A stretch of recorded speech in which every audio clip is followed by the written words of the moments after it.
the Dorian Society was a group that was an outgrowth of the original Seattle Gay Alliance, which came out of the post-Stonewall period. And then after that group had closed down, the Dorian group was formed using the similar name.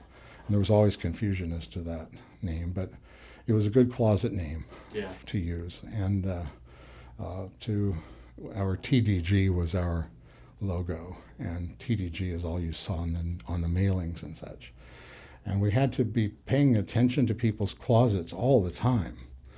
And people who think the closet is a horrible thing don't want to do that, but still, and I very much supported Rob Eichberg. I mean, went through the experience and the experience weekend, and the intensive with Rob Eichberg, and they were very helpful to me in coming out and really coming to terms with myself as a gay person and dealing with some issues, many issues that I had, and getting to know other people as well. But and it still goes on, the weekend, although Rob was lost in the plague, as they call it.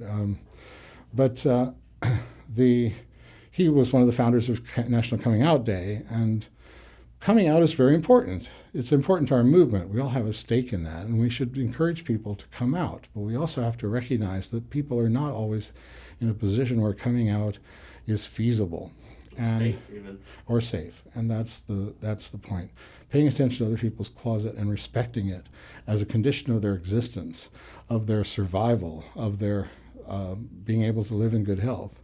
Now, people who don't resist being in the closet perhaps need some encouragement in that direction, some pressure in that direction, but it's up to them to make the choices that they make.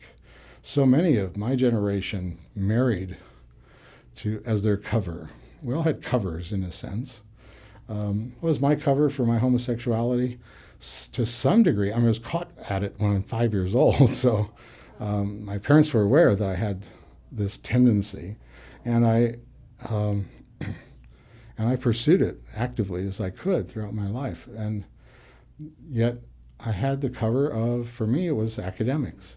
I was a real good student. I get straight A's. I get scholarships finally, and went to Harvard and all this sort of thing. So this was like my cover in a sense. And it was a cover as in how? It gave me room to talk about homosexuality from an academic point of view. So it's as though I'm talking about a subject matter that's simply like I could talk about women's rights without being a woman. Or genocide, yeah. And You don't have to be the one committing right, it. exactly, or a victim, but you could talk about it and appreciate it and describe it and discuss its issues. And so that same thing happened for me. In Ellensburg, when I was teaching political science there, when the homophobic letter to the editor would appear in the Ellensburg Daily Record, I would be the one who would write the letter back and defend it, but as assistant professor of political science. Right. And I'm the one who taught the sexual politics class, and I'm the one who got into these subject matters and was the ACLU activist. And so, these are things that when you're an ACLU activist, you care about these issues and you speak out about them whether you practice them or not.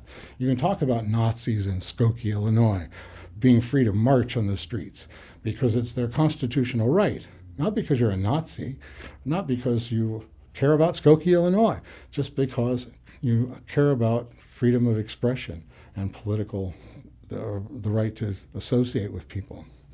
Did you ever date women? A little bit. In graduate school, yes, but never really terribly seriously. I never really dated women throughout school, high school and such. I was churchy. I was a religious family kid. I didn't smoke. I didn't swear.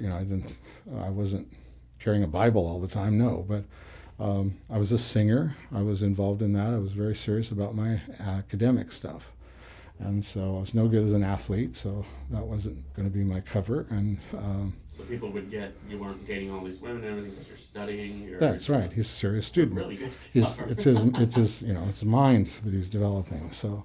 Well, that wasn't all, but it was still all that was visible. And then I went on to college and graduate school in the same way. And my folks, only one member of my family, aunts and uncles and so forth, ever really harassed me about getting married.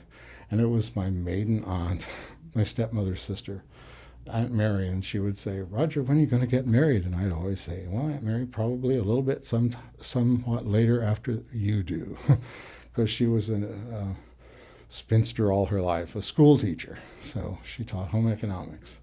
And she was not, so far as I know, even a lesbian. She was just not the marrying kind. And so I just kind of put it that way. I'm not the marrying kind. Marriage isn't really for me, and so forth. So little did I know later that I'd become embroiled in the marriage movement for quite a number of years.